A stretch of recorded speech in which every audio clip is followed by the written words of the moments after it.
Hello, and welcome back to the Gotti Video Podcast. This is a space where we host conversations with different architects, designers, and industry thought leaders to help educate you in your work. My name is Joe Gotti, and I'm the COO and Director of Design here at Gotti Furniture. For today's episode of the podcast, I have the opportunity to talk with Joe Goetz, Airport Operations Manager at Quad Cities International Airport in Rock Island County, Illinois. Since 1935, Quad Cities International Airport has worked to connect travelers across the country with customer service at the forefront. Servicing over 500,000 passengers each year, the airport has become a pivotal connection point in 9 major hubs across the nation.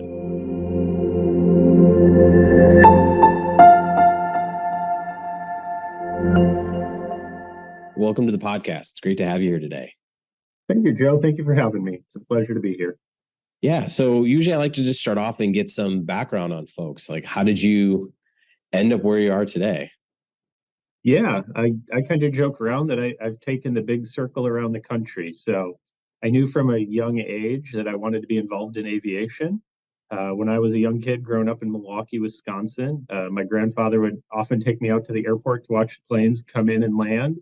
My grandparents traveled a lot, so we'd drop them off at the airport. And that was back in the days before TSA. So you're able to go right down to the gates with them. Yeah. So I remember having a very early interest in aviation. Went to school at the University of North Dakota for commercial aviation. Oh, yeah. About three quarters of the way through that program, I decided, you know what, commercial aviation isn't in my future, but still had that passion for the aviation industry and pivoted into airport management. During my time there, did 2 internships, one at the Grand Forks International Airport in North Dakota and another at the Chicago Rockford International Airport here in Rockford, Illinois.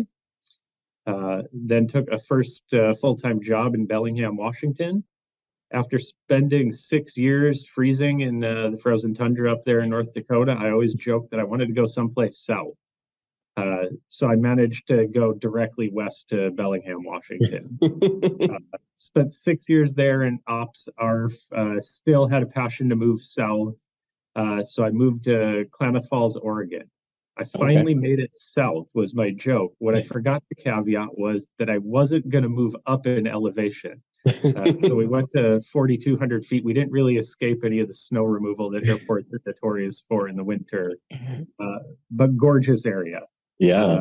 Spent 4 years there, and I was recruited back to the Moline, Illinois area as the airport operations manager for the Quad Cities International Airport. Oh, cool. What an interesting journey. So when you were at North Dakota, University of North Dakota, so were you, did you first go in as like, I want to be a pilot? And were you doing like the flight training program there? Because they have a big flight training program, right? They do. That's originally what I went to the University of North Dakota for. Okay. Was their flight training program. I made it about 3/4 of the way through that and decided this just isn't for me. This isn't what I want for my future. I want to be home at night with the family. I want to have a normal family life. Yeah. And made the decision to pivot into airport management and haven't looked back since. Oh, cool. Cool. So how far did you get in your pilot's license? Did you get all the way? Did you get through your IFR and commercial, or did you? Yeah, so they have their program set up, or at least at the time, under the 141 rules. So you do all your private pilot training, you get your certificate. So I have my private pilot certificate. You do all of your instrument, commercial, and multi-engine training before you get any of those ratings. So I went through it. I did all of my instrument and all of my commercial before I switched. Oh, cool. Very cool. So I don't fly currently. I just finished paying off all the flying I did in college. Yeah, there you go. So, and then with, young family and Yeah, commitments with a young family, I haven't found the time to get back in the air, but definitely a passion in the future. Yeah. Family can be a blessing and can be a bit of a distraction at times, for sure. I can sympathize with that. I joke with my wife when we're on long road trips that, hey, this 7-hour trip could have been a 2-hour flight. And yeah. The benefit of kids is you hit the crew ISO button up front and you don't have to listen to kids in the back. So yes, exactly. In that direction. Yeah, exactly. Yeah, my wife does not appreciate that when she's in the back of the plane with the kids. It's like, what? I can't hear you. Well, cool. So I guess walk me through the day in the life of Joe at Moline Airport. Yeah, as the airport operations manager, I joke that my day is never the same. Uh, what I think I'm going to do when I walk in the door in the day, I can have my list made out, I can have my plan made out, and I inevitably get to one of the 10 things. And I've attacked 12 or 13 other things. So the fact that my day is never the same is really enjoying to me, Mm-hmm. but at the same time can be a lesson in how to manage time constraints and manage planning. A lot of my role is regulatory compliance. Okay. So ensuring regulations are met with the Federal Aviation Administration, ensuring tenants at the airport are adhering to the rules and regulations of the facility, stormwater management, and then another large piece is construction project management. So Mm. any of the projects that the airport undertakes, part of my role would be managing the project for the airport team in cooperation with all of our consultants. Okay, so give me examples of like when you say FA, like kind of compliance with the airport. Is that security related rule? Like, I guess, yeah, give me examples of that. Like, how broad does that go? That gets pretty broad. So on the day-to-day level, we have our regulatory requirements for pavement maintenance, airfield inspections, Mm-hmm. police and fire response. All that's coordinated and managed through our airport certification manual. So maintaining that and then maintaining the regulatory compliance of completing the daily required tasks and ensuring that they're completed, and then the paperwork compliance monitoring and kind of framework around that as well all falls to the airport operations department. And then we also kind of in conjunction with that have all the security paperwork as well. So managing the security side, managing badging, access control, and that whole system as well. And then the reports that go back to the TSA. Is that managing just like kind of like the response times, or you guys like, is that your own kind of fire and safety, or is that managed like by through the municipality kind of portion? Yeah, every airport is uniquely different. The joke Mhm. is if you've seen one airport, you've seen one airport. So every airport kind of takes a unique approach to that. At a facility our size, we're blessed that we have separate departments for public safety, as well as our airfield maintenance team, and we have managers in both of those departments as well. Mhm. So really being able to coordinate amongst the departments. But here at the Quad Cities International Airport, we have our own public safety team, fully fledged and fully trained, both police and firefighters. And then our airfield maintenance team, which takes care of all the ground facilities on our almost 2,500 acre facility. Mhm. Wow. Sounds complicated. It is, but it's fun to manage and work with Yeah. strong people in the industry and strong team players that we have here in place at the airport. Really collaborate and ensure the safety and efficiency for the facility is met. Yeah. And I mean, in like, it seems like a normal day to day is kind of complicated. But like you and I were talking before we got on, like we kind of met early-ish mid-COVID. And that was kind of around the time you started, right? You started March of 2020. Is Yeah, that correct? yeah. Yeah. I moved my family across the country in the peak of the pandemic. Our joke was we've never seen cleaner truck stops and Yeah, cleaner right. rest areas. And we joked with the family like we were moving from a smaller town in Southern Oregon to a larger town. We're going to be able to do all this cool stuff when we get there, and then everything was closed. Oh no. So yeah, we moved middle of the pandemic. It came from a small commercial service airport that had lost air service. Uh-huh. Came to the Quad Cities airport that had air service. And the joke amongst all of the coworkers here at the airport is, "Oh, this has got to be really unusual now that there isn't any passengers." I was like, there wasn't any passengers where I came from. It was all military activity. So Oh, okay. it's going to be weird when the passengers come back. Yeah. Well, I guess like walk me through that journey a little bit, because that's kind of an interesting story that you started like right at the beginning of the pandemic and the unknown. I mean, I remember the first month or so, it was like, it's a couple of weeks, we'll be fine. And obviously that proved out to be wrong. So what was that like coming on board, and kind of that journey going from 20 to like basically 20 to 22, essentially. Yeah, I think it was a very interesting journey. It's a journey airports hadn't been through since, 2001 probably. And even Yeah. then, that was everybody kind of knew a relatively temporary Mm-hmm. uh, closure or slowdown in the industry. Uh, there wasn't a lot of, recent memory of anything being closed down. So starting a new job right in the middle of the pandemic, most of our staff in our particular situation have been sent to work remotely already. And how Mm-hmm. do you onboard at a new organization when everybody's working Yeah. remotely? And people are joking, you do have coworkers. They're around here somewhere. You'll meet them at some point. But there's a couple of my coworkers I didn't meet for the first 3 to 4 months on the job. Oh, wow. Uh, and then we took a pretty proactive approach as the airport of allowing people to work remotely. So we Mm-hmm. kind of came back in the fall of 2020 and winter 21, early winter 21, when things kind of peaked, we all went remote again. So uh, definitely took a very flexible approach, very proactive approach to flexing people's work schedules and Mm-hmm. allowing some flexibility to get through that pandemic response. So during, like, let's say there was basically little to no passenger travel. I mean, what did operations look like? Were you guys kind of focused on just like, look, we got to just stay focused day to day? Is it, we're going to take opportunities to work on maybe longer term things? I guess what was the strategy at that time? Yeah, I think specific to the airport operations department here, not a lot necessarily changed. Mm-hmm. Our ops team was not allowed to work from home. We tried to allow as many people as possible to work from home, but Yeah. it gets a little difficult to do an airfield inspection or fix a Yeah. run light or those kind of things when you're working from your house. So those essential employees were here at the airport.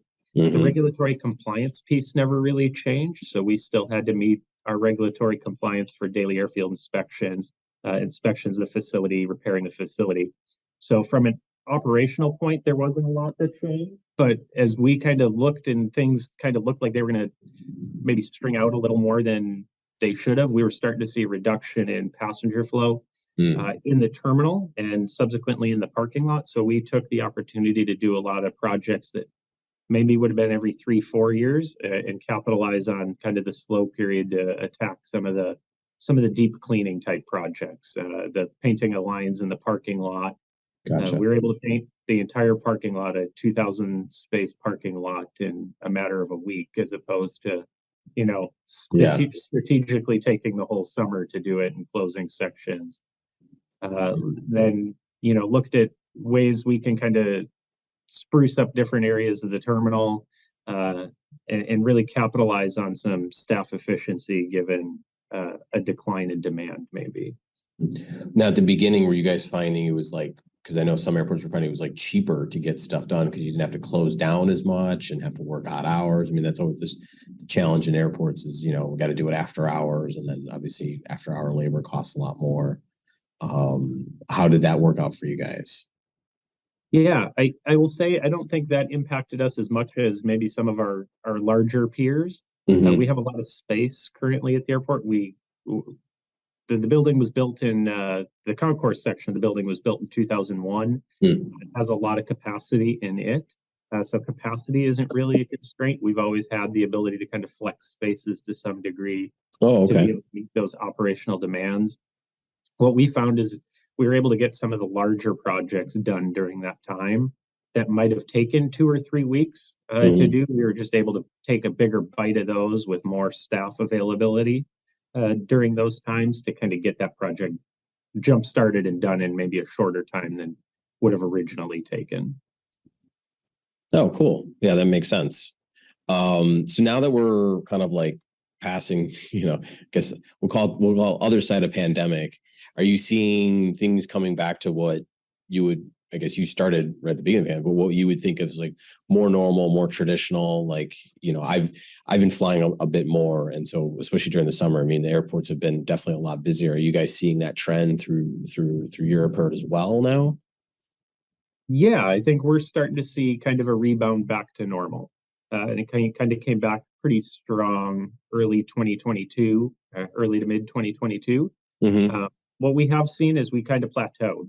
We're still down, you know, from where we normally would be. We'd normally be just shy of 300,000 or just over 300,000 enplanements. Annually, we're down in the 270,000 enplanement range right now. So not quite back to where we were, Mm-hmm. but almost there. I think a lot of what we're seeing now is constraints just in the airline industry, Yeah. as far as pilot shortage, Mm-hmm. aircraft shortages, and kind of just crew and equipment availability. That the routes are there, they're performing really well. They're just not enough pilots, not enough aircraft to assign to those routes to kind of get us back to that next bump of truly where we were pre-pandemic. Yeah, I know it's we I just had to take a trip, and it's like I tend to do like the morning flight because that's always really consistent because the plane probably was there the night before, the crew's probably gone home and you got fresh crew, and it's always like then I try to do it the same day. The end of the day flight is crapshoot because it's like you've now compounded with maybe a weather and then someone ran over or plane went down for maintenance or whatever, and so it's been interesting to see that kind of like new pattern.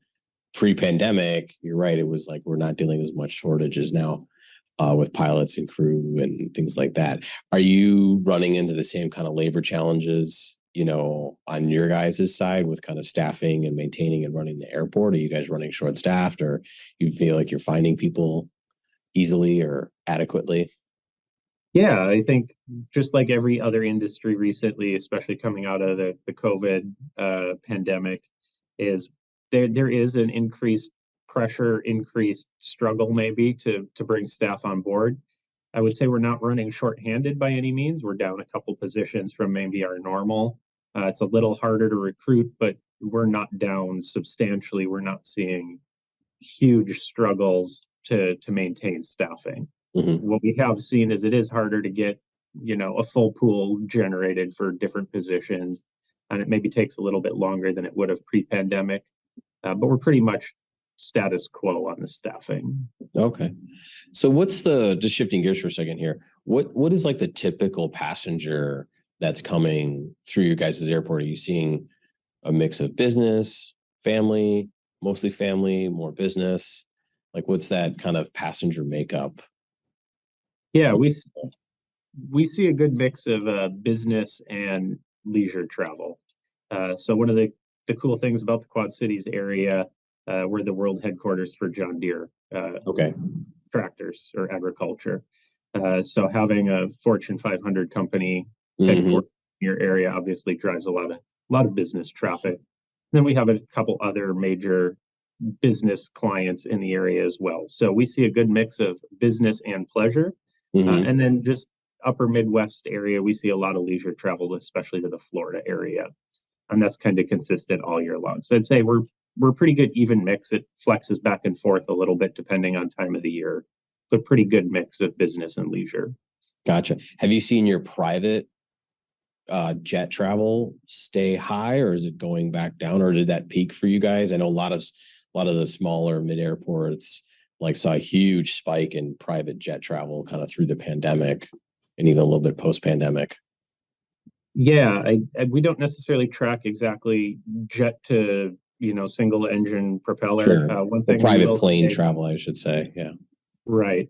One thing we have seen, especially over the last 2 months here, is month over month we're setting record highs for total operations at the airport. So Oh, wow. takeoffs and landings. So that includes all of the commercial traffic. It includes Mm-hmm. all of the transient GA and uh, local GA traffic as well. But going into the pandemic, right before the pandemic started, we had purchased some self-serve fuel farms, trying to Mm-hmm. increase some of that general aviation traffic.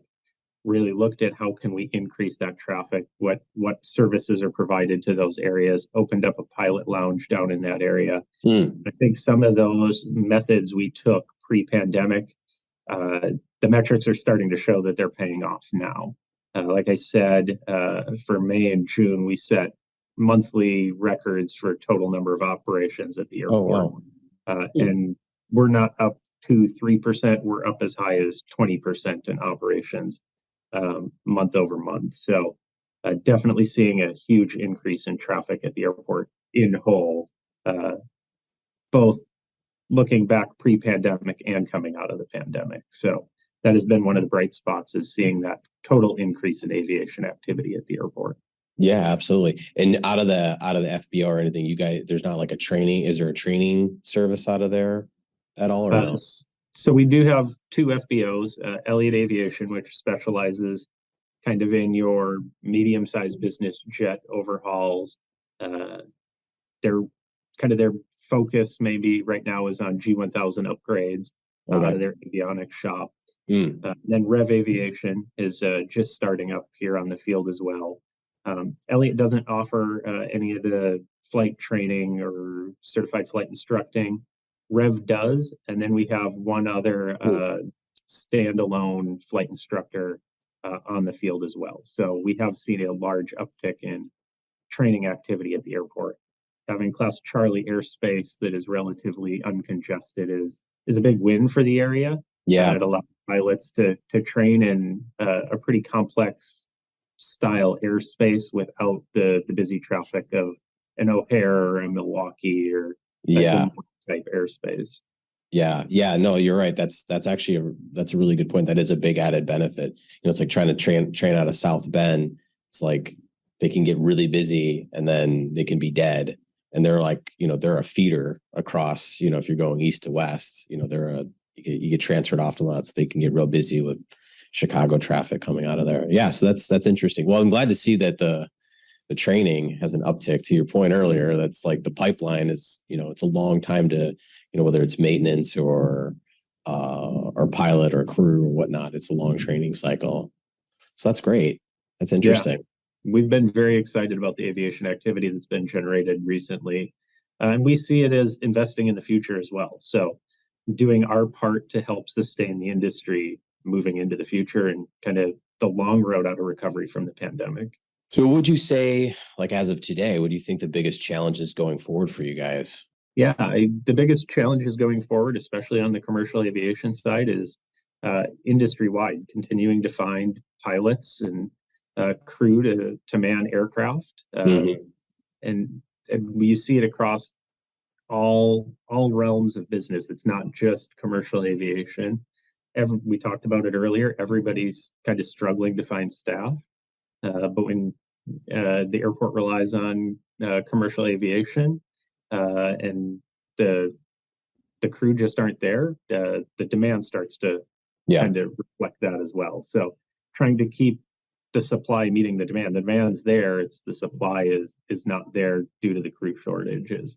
So finding ways to effectively, do our piece to assist in that, increasing flight training, increasing aviation activity at the airport, and then just being a good neighbor in the community and bolstering the educational aspects of aviation and some of the STEM programs that are around to kind of help feed pilots into those flight training programs is definitely something we have our focus on and kind of looking forward into the future on.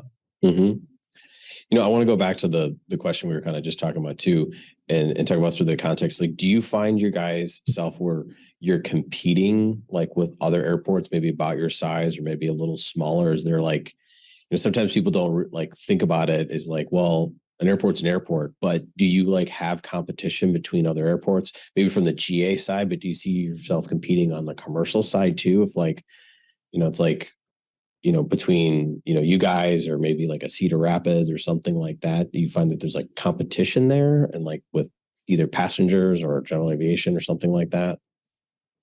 Yeah, it's something airports are always looking at.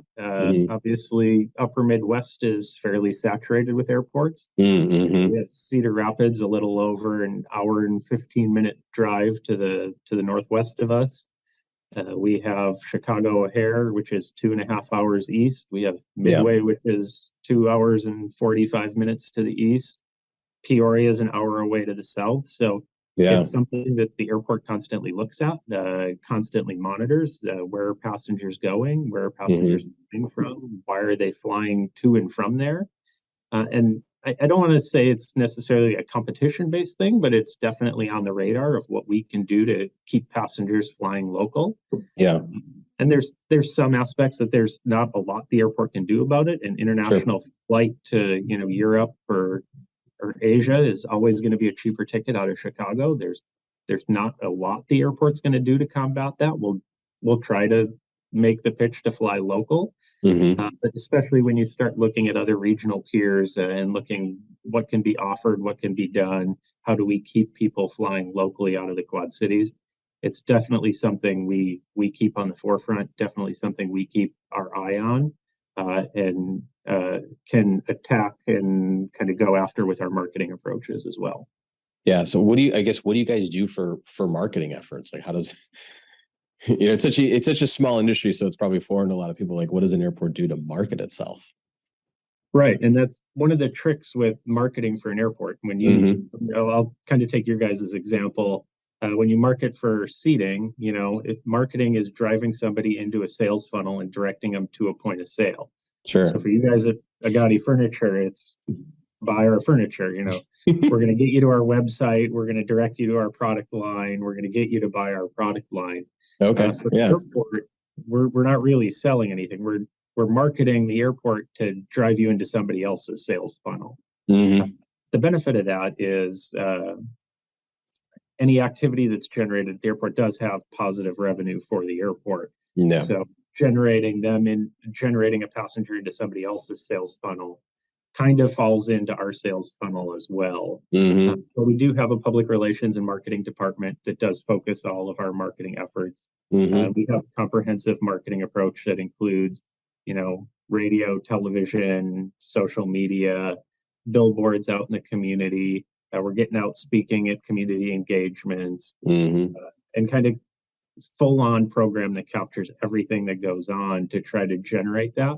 And then they monitor all the metrics in the background, especially with the advent of some of the social media marketing that can provide real-time metrics on the efficiency and the productivity of different marketing campaigns. And then they can adjust those campaigns as we move into the future.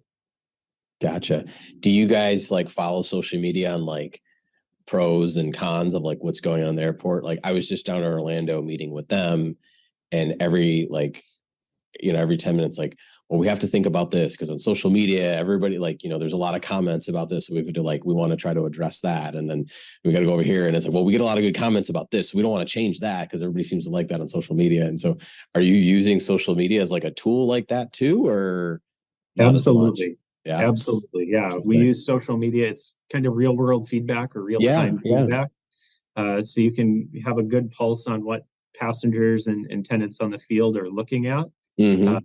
And kind of use that as a good barometer of where we need to either adjust marketing campaigns, adjust strategies, or just adjust kind of daily operational tasks. Yeah. Interesting. I mean, we do social media kind of outreaches and things like that. We follow certain things, but yeah, being like a commercial furniture and our stuff ends up like somewhere else and like, it's not branded Agati furniture. It's just a chair in an airport terminal, a chair in a library. So like people don't really comment on it. It's interesting to kind of be that like kind of threaded into like what's exactly going on in the space and using that as a tool. It makes sense. It's very logical. Yeah. Interesting. As we get to kind of towards the end here. So what's, I guess, talk me through a kind of a project going on or some projects you got going on right now in the airport. Yeah. So kind of first and foremost, we're wrapping up a runway realignment project here that was Oh, substantially wow. completed this spring. So we were one of two airports that we know of left in the nation that had three runways that all intersect in the kind of the midpoint of each runway. And kind of how I have equated that to people is think of an 8-way intersection on a public road with no stop signs. So the FAA and the airport were both on the same page, wanting to correct that, improve efficiency on the airfield, improve safety on the airfield. That was a $10 million project to shorten our third general aviation runway and bring it out of that triple runway intersection. Okay. And then realign and construct a full-length parallel taxiway to our main runway. Okay. So you So have still three runways then, but two are aligned? Yep. Three runways, two of them still intersect. Our two commercial service runways still intersect. Our third runway was what we joke as one of the widest general aviation runways in the United States at 150 feet wide. Oh, wow. And we shortened that from just over 5,000 feet to 3,500 feet. Okay. The traffic that was using that was generally single engine piston aircraft that did not need 5,000 feet. Yeah. The benefit is it kind of created a general aviation campus on the south side of the airfield. Oh, okay. A vast majority of our general aviation hangars, our FBOs, are all on the south side of the field. This prevented those aircraft from having to do multiple runway crossings to reach the departure or the approach end of a runway. It really reduced their taxi time. Yeah. And increased efficiency for air traffic control on the airfield. So, yeah. Well, probably makes it safer too, right? You're not having to taxi around as much. Correct. It was a kind of a win all the way around. Kind of one of the interesting things we found is I don't know, when we started the planning process, we reached out to AOPA and went to get their buy-in, like, hey, we're shortening a general aviation runway. I think it's probably the only time AOPA was like, yeah, that makes total sense for shortening a runway. Yeah, right. So, I mean, we got local pilots on board, we got AOPA, EAA, and cool. Everybody was on the same page, saw the benefit of the project and moving that project forward, and that completed this spring. Most of the construction was last summer and wrapped up this spring. Nice. And then this summer, we're looking at a general aviation ramp rehab, so doing a mill and overlay in some of our general aviation hangars and doing some pavement repair. And then kind of our big project as we move forward is our Project Gateway, which is our terminal remodernization or rehabilitation program. So we talked a little bit earlier, not necessarily a capacity-driven project, definitely a project that's well overdue. So our airside boarding gates were 2001. Our land side was 1985. So, wow. 1985 was before the advent of rollerboard bags. So most of the flooring, and I think you can probably attest to this from your site visit. Yes, that's right. When you walk through the land side of our terminal, it's all 4x6 brick flooring.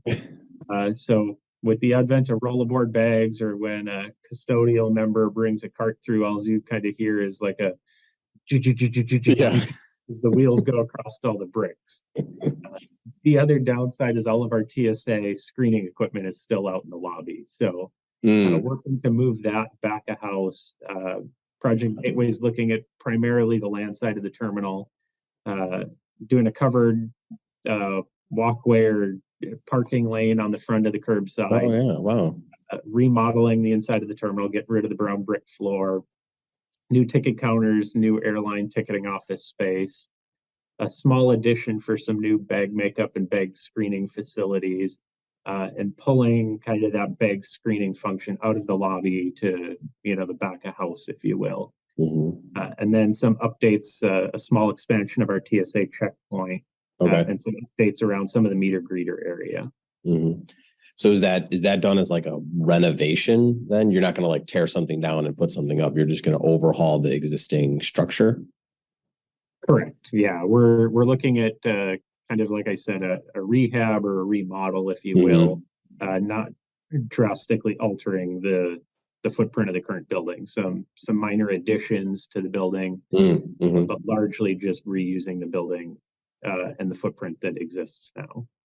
Okay. So how long do you plan for like a project? Like, it sounds like fairly intensive. I mean, ripping up a whole floor and relaying new flooring is intensive of itself, not to mention everything else you're going to do. How long do you plan for something like that? So we've been planning for this project kind of since the start of the pandemic. We kind of started planning late 2020 for this project. And we're kind of in the final design stages, or working towards final design. The first phase of that, we're looking at breaking that whole project into 5 to 6 separate phases. Oh, wow. We're working towards finalizing design right now on the first of those 5 phases, which would be ticket counters, bag makeup space, and the airline ticketing offices. So when do you think it would be like estimated completion? Is that a 2 to 3 year project, or is it like going to roll into 4 years? So the first phase is likely going to be a year to 2 years in construction. Total Okay. project, we're probably looking 5 to 6, give Oh, or take. wow. That's got to be challenged to kind of continue to do and then plan all the operations that you have going on. Is that why you kind of break it up over so many phases, just to kind of like, obviously you still have to run the airport while you're working? Yep. We obviously have to keep running the airport. We have to keep flights coming and going. So part of that is, how do you condense, what's Yeah. currently across 6 ticket counters into 3, and the timing and the space. So breaking it up into phases is kind of the logical approach to that. And then how do those phases kind of interact, and then the funding streams that go in to each one of those phases as well. Yeah. So like funding, that's interesting. So is there like a capital money set aside for it that you kind of do that, and then that's allowed to go over multiple years? Because a lot of times we run, we don't run this very much with airports, but a lot of like libraries and other public institutions, they have June budgets. And so there's always this mad dash scramble, like, oh, I got to get it before June. I'm assuming something capital like this, you can then phase it out, or that's what can give you that longer timeline with the funding. Yeah, absolutely. So we're still finalizing, kind of crossing the T's, dotting the I's on the plan of finance, but looking at breaking it out over multiple years to really capitalize on the investment in the facility, but then to be able to capture as many federal grants as possible too. So as an Okay. airport, we're always looking at what federal grant streams are available to fund different projects, and trying to be as competitive as possible for those grants as they pop up. Yeah. Okay. That makes sense. Well, Joe, this was a really interesting conversation. Actually, I think you're probably one of the first people I've interviewed at a smaller, more regional airport, and so it's interesting. Obviously, everybody's got their challenges. There's obviously some difference, but some definitely uniques with what you have to kind of deal with on a regular basis. Seems like you probably have to wear more hats than most, being at a smaller airport there. Yeah, and like I said, we have a strong team behind everybody here. So it's great interacting with the team. Everybody kind of has their hats that they wear. And like you said, kind of a smaller regional airport. The number of hats you wear generally kind of just decide which hat you're going to pull out of the closet at which point in time. And Yeah, I think exactly. we all have probably 6 or 7 different hats we wear at any given time. Nice. Well, that probably adds to the fun of it. It does. Yeah, you just carry them all around in the truck with you, and that Yeah. way, depending on what question gets asked, you have your hat available to throw on. There you go. Well, just in wrapping up here, I just wanted do you have any words of wisdom you want to share with the audience today? Yeah, I think, aviation is obviously something I'm very passionate about. I know a lot of people are, and as you kind of continue forward, it's all about building networks, and building camaraderie, and building friendships, and kind of having that positive interaction with everybody you meet. Even if it's a random conversation in an elevator at a conference, and the Yeah, two people forget kind of who they're talking to, that's right. it all works out in the end, and you get a good story for the future. So kind of just the value I've placed on building camaraderie and friendships throughout the industry as we've moved forward has definitely helped me. And something I always like to pass along to people is, be friendly, be courteous, because you never know where you're going to run into people. Yeah, that's good advice. Well, I appreciate the time today. This was great. Absolutely. Thank you, Joe. Thank you for having me. Yeah, thank you.